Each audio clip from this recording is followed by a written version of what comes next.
Hey everybody, does everyone remember when Moon Knight episode 2 came out and Steven became Mr. Knight for some reason? And some people started calling him the British version of Deadpool. Why is it so hard for some people to understand a character can be a little chaotic and funny and still not be Deadpool? Why do some people think every character that is like that is Deadpool? For example, remember when Vigilante was revealed in Peacemaker? Same thing, they said the same thing and now they're saying it with Mr. Knight for some reason. This also wouldn't happen if Mr. Knight was the proper version, but you know what, it's the MCU, it has to be different from the comics. First, let me predict something real quick. If the MCU ever makes the proper version of Taskmaster, Tony Masters by the way, the absolute legend himself, and make him like he was in the comics, which he is like the funny man that quips but still like beats people up, then when he finally makes an appearance, when that Taskmaster finally makes an appearance in the show or movie, some people are instantly going to call him Deadpool. I'm calling it right now. Okay, by the way, the gameplay that's probably playing in the background does not have Moon Knight in it. I usually try to have gameplay in the background while I talk that has the character I'm talking about or like something close to it. And Moon Knight is like in no game, and I don't have like Lego Marvel's Avengers or Lego Marvel Superheroes on my PS5 yet, so I'm just gonna have to stick with Marvel vs. Capcom 3 gameplay. Okay, so back to what this video was actually about. Moon Knight episodes 1 to 3 because they are mental, literally. Oh, wait, hold on a minute, that's the name of the video. Oh my god, that's insane. So to start off with, the first 2 episodes are mostly just Steven just figuring out that he has EID, and the other half of him, or the other quarter of him, Jake Lockley reference, and figuring out that Mark, the other quarter of him, has been chosen to be the avatar of Khonshu, the god of the pigeons. And Steven in the show is just completely different from the comics. He's a gift shop worker, which I'm fine with. It's not like a major thing, like changing a whole character's personality and what the character meant.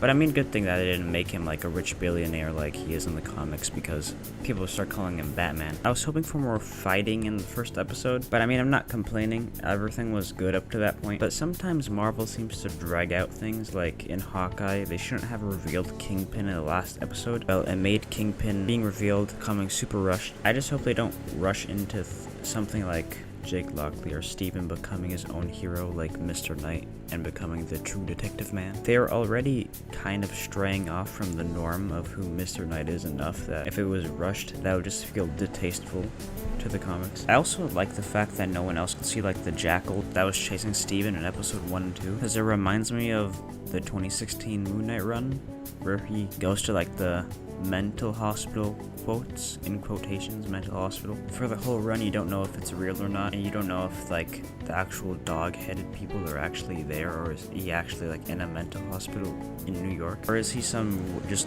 white guy in a white suit talking nonsense in the middle of New York City. And that might connect to maybe this is just in Steven's head, and we just might not know that maybe none of this is real. But there also is the fact that if they were going that route and going off of that run, that if he was insane and imagining all of this, how was Mark summoning the suit out of nowhere and getting protection from it, and how was the jackal actually lifting him from the ground, and all those people, including Layla, saw Mr. Knight getting lifted off the ground? One thing about Moon Knight, at least from that run, is everyone loves the unknown of is Khonshu actually there? Like, you don't have to follow that one run, but I'm just saying. Also, the fact that Mr. Knight is like a symbol kind of, that he's more sophisticated than Moon Knight was. So to see this become a character that's supposed to be sophisticated and a detective is a little strange, but that's it. I'm pretty sure they'll mend Steven into a great detective probably later on. Anyway, episode 3 is my favorite out of the 3 episodes. Not because there's less Steven action.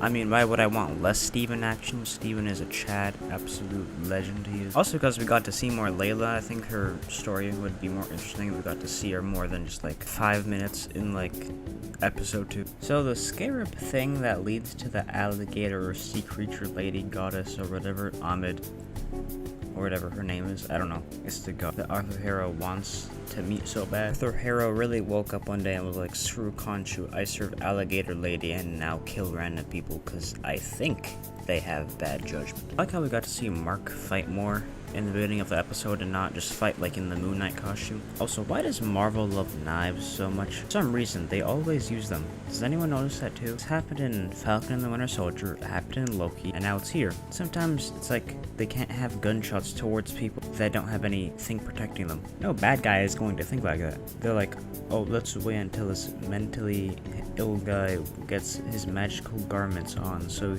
you can take these gunshots. Hold on everybody, no one shoot. No bad guy is gonna think like that. Oh yeah, by the way, when you change the night sky, does everyone see that? Is that actually happening? Because it seems like other people see that at the end of episode 3. And is no other superhero wondering if they should do something? Like, are the Eternals just like looking at the sky being like, oh, this is okay. Does this change like the gravitational pull or something? I don't know. Funny story before the end of the video. When I was younger, I got a hold of like the first comics, like 3 comic issues that I actually ever read. Like, these are the first 3. Now, guess the comics I was given when I was 7 or 6. First comic I ever read was Moon Knight #1 from 2006. Now, if you don't know what happened in Moon Knight #1, and if you don't know what that run is, it's the one where Moon Knight rips the guy's face off and is like really gritty and says the line, I wear white because I want them to see me coming, and like that. That was the first comic issue I ever read. And then, like a couple years later, I naturally leveled down. So I wasn't gonna read that, but I leveled down to reading Dan Slott's Amazing Spider-Man. It's basically stuff that happened after Superior Spider-Man. I don't really like that. I don't really like Dan Slott that much. That was a mistake. I did not like it. So leveled back up, read Red Hood and the Outlaws, then went back to Moon Knight 2006, and then was finally in my zone. Never leveled down to Dan Slott's Amazing Spider-Man, you will regret it. Anyway, that's the moral of the story. Thanks for watching everyone, and if you're wondering if I'll do a video on Moon Knight episodes 4 to 6, I might, but I don't know what 20 people watching this are wondering that. But anyway, thanks for watching, see you.